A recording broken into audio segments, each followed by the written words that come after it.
आज के Q&A session में आपका स्वागत है। दूसरा वीडियो है ये। देखते हैं कुछ करंट अफेयर से क्वेश्चन जो कि वार्डन जैसे एग्ज़ाम के लिए या किसी वनडे एग्ज़ाम के लिए बहुत इंपॉर्टेंट है। देखो क्वेश्चन कराने का जो सेंस है वो कैसा रहेगा, पहले क्लियर कर चुका हूँ। थोड़ा डिस्क्रिप्टिव रहेगा और थोड़ा इससे और भी रिलेटेड जो क्वेश्चन बन सकते हैं वो आपको ध्यान में रखने हैं। ठीक है। सवाल नंबर 1 क्या कहता है, ब्रिटेन की हाउस ऑफ कॉमन्स के लिए आम चुनाव संपन्न किए गए हैं, इसके नए प्रधानमंत्री निर्वाचित हुए हैं।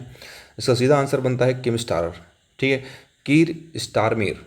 तो ये जो कीर स्टारमेर है ये बेसिकली जिस पार्टी से हैं उस पार्टी का नाम है लेबर पार्टी। ध्यान रखना, ठीक। ब्रिटेन में एक पार्टी है उसका नाम क्या है, लेबर पार्टी।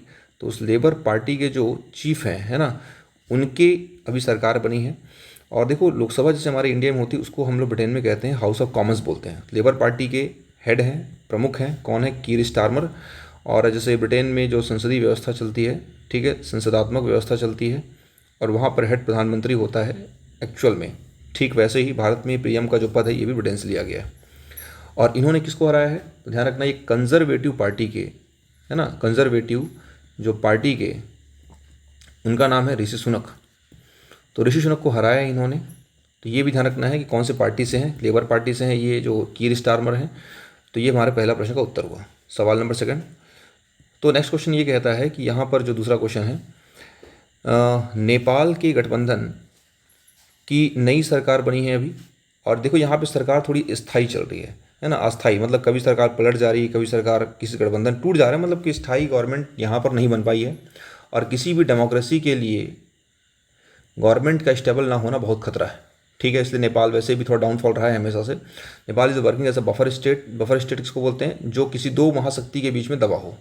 तो नेपाल के ऊपर में पड़ता है चाइना और नीचे पड़ता है इंडिया, दोनों किसी महाशक्ति से कम नहीं है और इसका लाभ इसको मिलता रहा है। तो खैर चलिए, ये दूसरी बात हुई।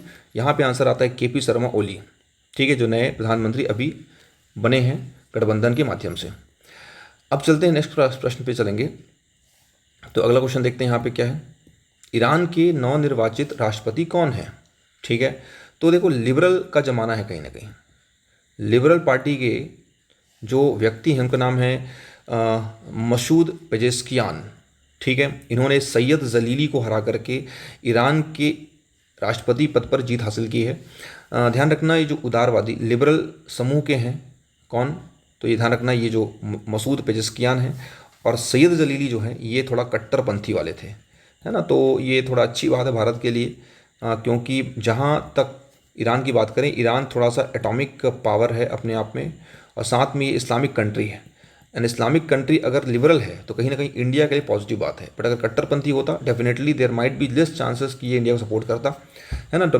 जो डिप्लोमेटिक चीज़ें हैं यहाँ पे ध्यान रखिए, जो मैं बातें कर रहा हूँ ये ज़रूरी है इसको समझना। अगला प्रश्न देखते हैं यहाँ पर। जो अगला क्वेश्चन है, SCO बहुत बड़ा संगठन है। ठीक है, SCO क्या होता है, देखो इसे कहते हैं संघाई कॉरपोरेशन। ठीक है, तो SCO बोलने से क्या बोलेंगे, संघाई कॉरपोरेशन। तो संघाई कॉरपोरेशन की बात करते हैं तो ये कॉरपोरेशन बेसिकली जो है इसकी स्थापना 1996 में हुई थी। ठीक है, तब ये संघाई 5 हुआ करता था, SCO 5 बोलते हैं। SCO 5 है ना, इस शॉर्ट की बात है, SCO 5। उसके बाद इसमें वर्तमान में कितने कंट्री हैं अगर ये पूछा जाए तो वर्तमान में देश हैं 10। ठीक है, कितने देश हैं, 10 देश हैं। ठीक, और इन 10 देशों में जो शुरू में संघाई 5 के नाम से था, कब बना, 1996 में। वर्तमान में कितने देश हैं, 10 देश हैं। 2017 में ध्यान रखेंगे भारत और पाकिस्तान, इंडिया और पाकिस्तान इसके मेंबर बने, जबकि 2024 में एक नया कंट्री है उसका नाम बेलारूस, राइट, इसको इसका मेंबर बनाया गया। तो इस प्रकार से टोटल जब भारत पाकिस्तान मिले उस समय पे 9 देश हुए थे और 10वां देश शामिल हुआ है, कौन सा हुआ है, बेलारूस, और 2024 में इसको शामिल किया गया है। ठीक है, अब देखो 23 में शामिल किया गया, 23-24 में। तो अभी एट प्रेजेंट यहाँ पे 10 कंट्रीज़ हैं। तो ध्यान रखना ये अभी कजाकिस्तान के अस्ताना में हुआ है। ठीक, कजाकिस्तान कहाँ पर हुआ है, अस्ताना में 24वें नंबर का शिखर सम्मेलन हुआ है। क्वेश्चन पूछेगा 24वां कहाँ पर हुआ है, कजाकिस्तान अस्ताना में हुआ है। तो लगे हाथ ध्यान रखेंगे 25वां सम्मेलन होने वाला चीन में प्रपोज्ड है। ठीक है, कहाँ पर प्रपोज्ड है, चीन। तो वही पूछे कि SCO का मेंबर इंडिया है क्या, डेफिनेटली है, यहाँ पर वही समझ में आ रहा है। दूसरा, वर्तमान में कितने मेंबर है, तो 10 मेंबर हैं। 10वां सदस्य देश कौन सा है, बेलारूस। अभी इसमें आप देखो कि जो कंट्रीज़ यहाँ पर हमारे लिए इंपॉर्टेंट हैं वो कंट्री कौन कौन से हैं। देखिए यहाँ पर इसको मैप से मैंने चीज़ों को क्लियर करने की कोशिश किया है, थोड़ा सरल पड़ेगा आपको। जो देश जिनको मैं ट्रैक कर रहा हूँ उन पे ध्यान रखना भाई, है ना। जो 10 देश कौन कौन से इसमें रहेंगे। सबसे पहले यहाँ पर देखेंगे रूस पहला कंट्री है। दूसरा कंट्री हमको मिलता है यहाँ पर चीन, दूसरा कंट्री है। तीसरा हमको मिलता है किर्गिस्तान तीसरा कंट्री है। चौथा रहेगा कजाकिस्तान, ये पांचवा कंट्री है। ठीक है, फिर मिलता है ताजिकिस्तान, ये है नेक्स्ट कंट्री है। फिर पाकिस्तान, फिर इंडिया, और अभी यहाँ पर देखो बेलारूस की बात हो रही है। यहाँ बेलारूस देखो दूर में काफ़ी। रूस की टेरिटरी बहुत बड़ी है।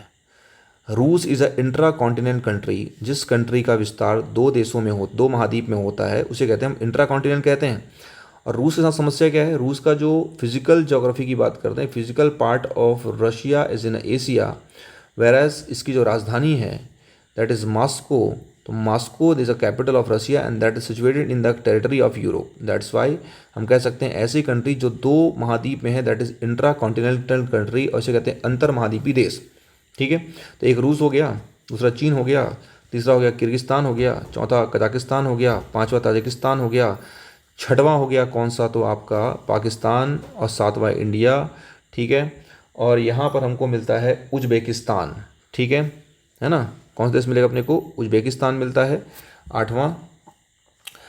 उसके साथ साथ उज्बेकिस्तान के बाद हमको मिलता है इसमें जो देश, ताजिकिस्तान हो गया, किर्गिस्तान है, ताजिकिस्तान है, और उसके बाद फिर इसमें ध्यान रखना जो बेलारूस है एट प्रेजेंट शामिल हुआ है, ये बेलारूस, ये 10वां देश शामिल हुआ है। ठीक, कुछ कंट्रीज़ यहाँ पर ध्यान रखना है आपको कौन कौन शामिल है, कहीं पूछा जाए मान लो तो मैप से। ठीक, आगे चलते हैं, मूव करते हैं नया क्वेश्चन। एससीओ संगठन में कुल कितने मेंबर, इसकी हम बात कर ही रहे थे। कितने मेंबर यहाँ पर, 10 मेंबर रहेंगे। और उसके बाद फिर नेक्स्ट क्वेश्चन चलिए, नीति आयोग के वर्तमान उपाध्यक्ष कौन है। तो नीति आयोग देखिए, नीति आयोग के वर्तमान उपाध्यक्ष कौन है, सुपनगी बेरी है।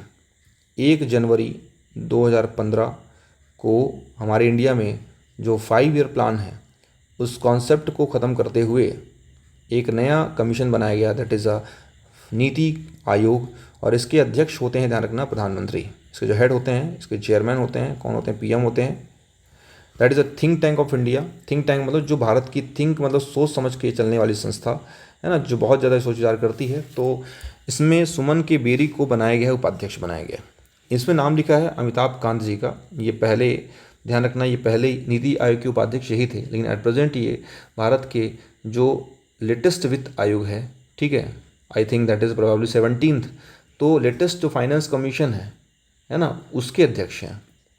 जो वर्तमान में वित्त आयोग चल रहा है ना, वो एनके सिंह उस अध्यक्ष हैं। जब इकोनॉमिक्स वाला कुछ क्वेश्चन है तो डील करेंगे। फिर आप ध्यान रखो, लेटेस्ट फाइनेंस जो कमीशन बना है उसके अध्यक्ष हैं कौन है, अमिताभ कांत हैं। तो इस पर थोड़ा ध्यान रखेंगे, हो सकता है क्वेश्चन आ जाए। भारत का नया विदेश सचिव किसे बनाया गया है, तो ध्यान रखना इसमें नाम आता है किनका, तो ये नाम आता है विक्रम मिस्री का नाम आता है। ठीक, किनका नाम आएगा, विक्रम मिस्री का नाम आता है। बाकी तो खैर ऐसे नाम दिए हैं, तो ध्यान रखें, विक्रम मिस्री जो है विदेश सचिव हैं। अगला क्वेश्चन देखते हैं, विश्व जनसंख्या दिवस कब मनाया जाता है। भाई इतना सारा क्वेश्चन क्यों पूछा जा रहा है, रीज़न है क्योंकि अभी एक पॉपुलेशन वाली रिपोर्ट आई है जिसमें बताया गया है भारत 2062 तक अपने पॉपुलेशन के चरम पर रहेगा।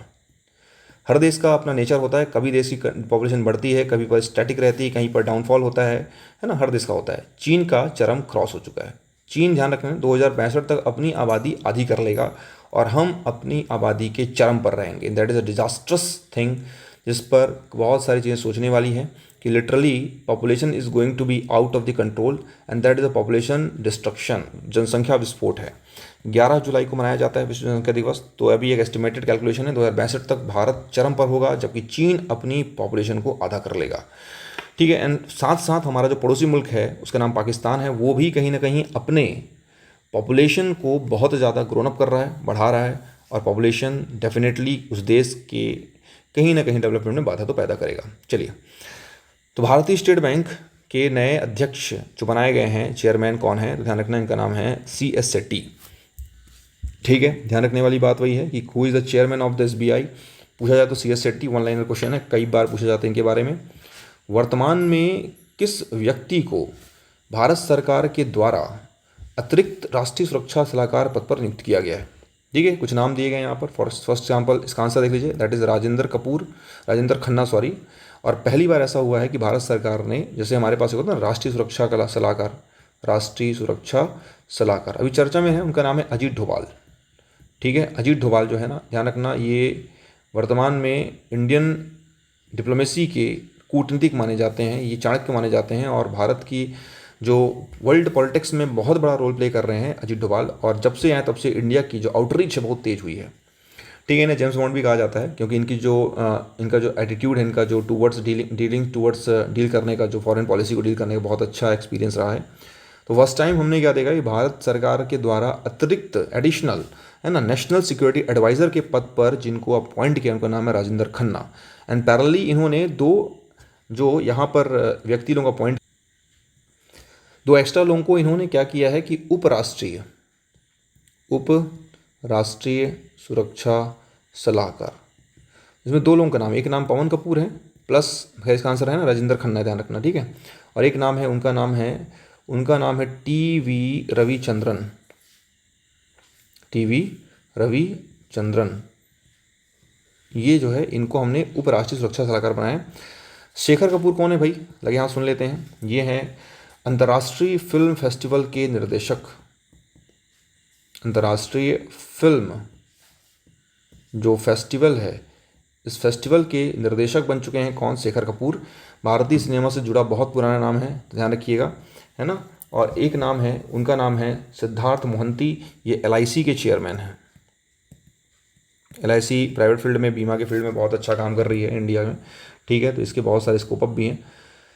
फिर चलते हैं नेक्स्ट क्वेश्चन हम देखें यहाँ पर। तो अगला क्वेश्चन आता है, वो ये हमारे पास कुछ क्वेश्चंस है ना।